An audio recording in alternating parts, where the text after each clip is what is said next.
It's a beautiful day.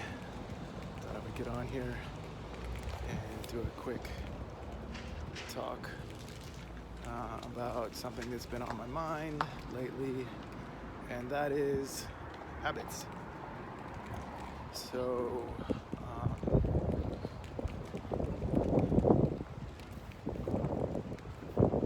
okay, I've had this premise recently that life, in general, life is a habit. There's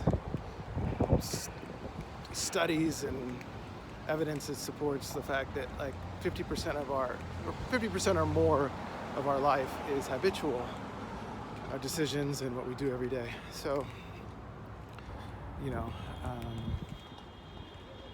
spinning off on that premise, basically, if we recognize that most of what we do is habitual, we can then recognize that whatever is going wrong with our life is because of a habit, and whatever is going good with our life is also a habit. So,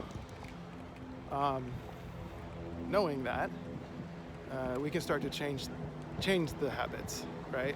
We can actually start adjusting.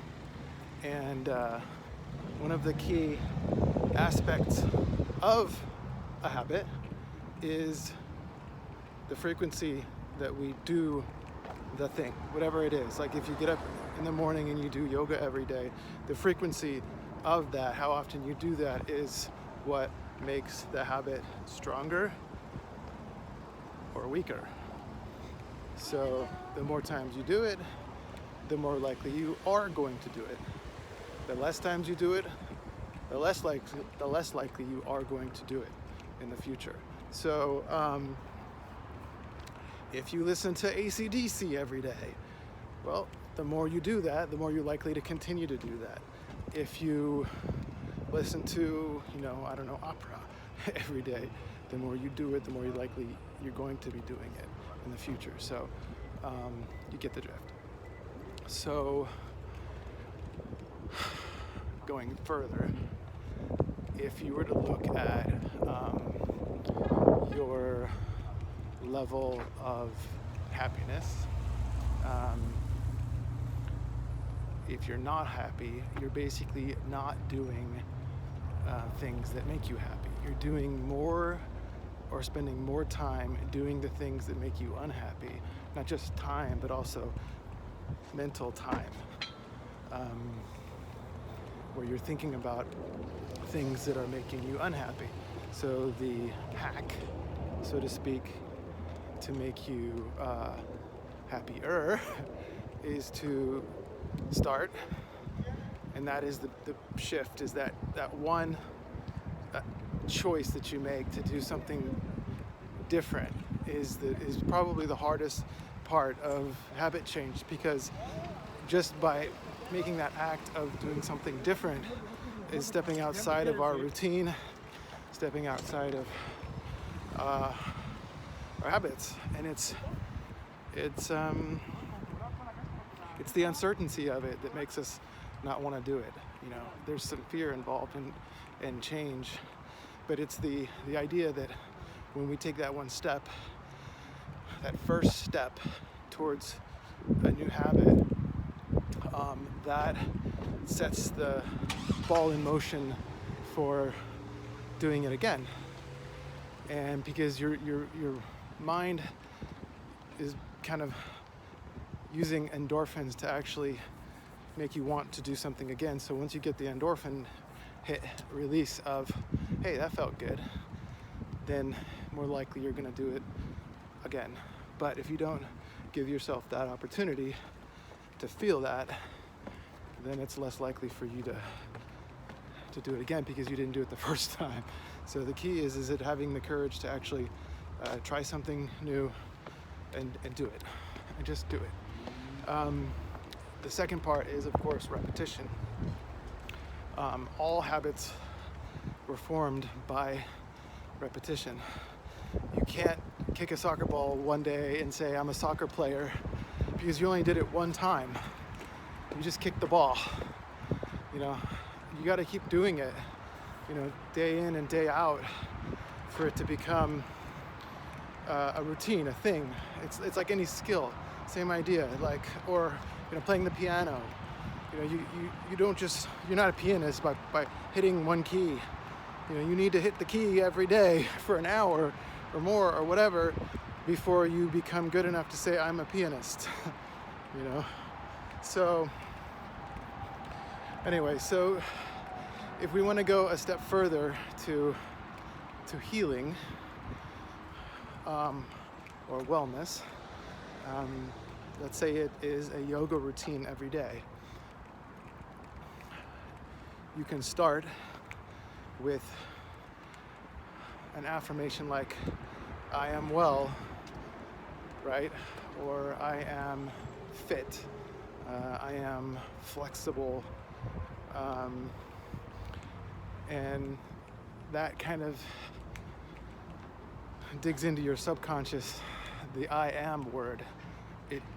It's like you're acting as if you already are that. So you could say, I am a yogi. You know, you can go further and say, I do yoga for real specific, like for a half an hour every morning before 10 a.m. whatever it might be. And so if you regularly repeat this affirmation, whether that be a post-it note, and repeating alarm on your phone, whatever, if you regularly repeat this affirmation, you're going to embody what that feels like. You're going to think about what it feels like to do that every day, and how good it feels. That's just going to come along with the affirmation, essentially, is how good it feels. You can even say, I feel great. I feel great after doing yoga every day, you know, before 10 or whatever you want to say. But you get it on loop. You get it, again, repetition is key here. You find a method, whether it be post-it notes everywhere, or it could be post-it notes everywhere, it could be something on your phone, whatever. Could be, find your method, find your way. You know, it could be something on your dashboard, a note on your dashboard in your car. Wherever you spend the most time is the best place for a note that's going to change your way of being. So basically it starts with, it could be a note that says, everything is, or I don't know, something like, everything I do is good. I don't know. It could be anything really. And just general statements. Like, it's beautiful today. Even if it's, you know, cloudy and muggy. And then you can move on to the I am statements I was talking about before. And then you can move on to the I do. I do this. I do that. So that way you're essentially programming your way of being to be a different way, which is really, really cool. That's where the change really starts to happen. It's where you do something different every day. So, but if you see that note that says, I wake up every day and walk, you know, at least, you know, a mile and a half before noon, whatever it might be for you. The more you see that message, the more you're going to embody that act, and wonder why you're not doing it if you're not doing it. But also you're going to remember it, because you'll no longer need the note to remind you that that's something that you do, because it gets into your subconscious of this is what I do. This is who I am. And that's all about repetition. The more times we get that program into our head, the deeper into your subconscious that message gets. And that's where the change starts to happen. It's pretty amazing once you see that most of life is a habit, and that in order to change, all we really need to do is change our habits. And you want to change a bad habit, basically the same idea. It's, part of a bad habit is time spent doing the bad habit, right? So if we replace the time spent doing the bad habit with time spent doing other things, that's the change factor. Once you change, you can then keep doing that. And once you do that, that time gets put over the time that you would have spent doing something, that you'd consider a bad habit, binge eating or whatever it might be for you. There is, for every habit, there is a trigger, a routine, and a reward. So the trigger might be the same for, let's say, a bad habit, but it's putting a different routine in place of that trigger. So let's say you sit down to watch TV at night, and that's the trigger, and then you would normally grab a bag of chips. That's the routine, and then the reward is, oh, I feel good. I feel satiated. Oh gosh, those chips tasted so good, whatever. And so the reward, that's important, but it's really about changing the routine. So it could be the affirmation: every time I sit down to watch TV at night, I grab an avocado from the fridge and I season it up. So it's same time that you would have spent binging on chips, but instead you're eating something healthy, an avocado that does so much more for you than chips, let's say, right? So, and the reward is I'm doing something good for my body, now. And so there's a good reward there. So that's the typical method for habit change is the cue, the routine, the reward.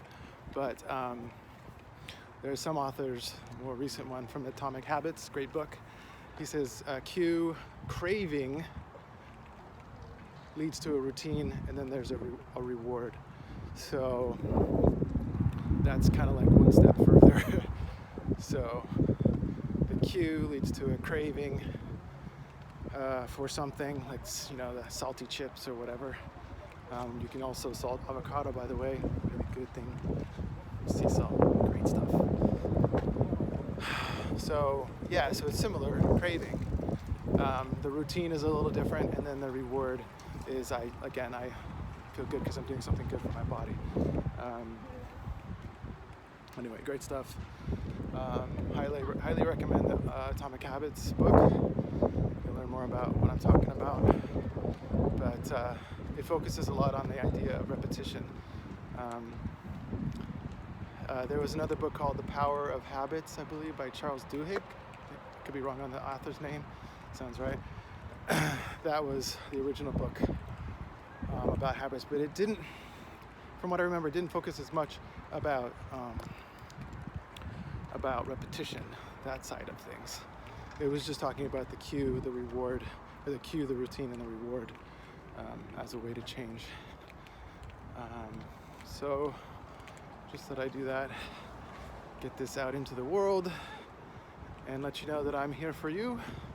If you want help with anything in regards to this, especially setting up those affirmations and those reminders like throughout the day regularly to embody them and to embody the change, I can help you certainly with that.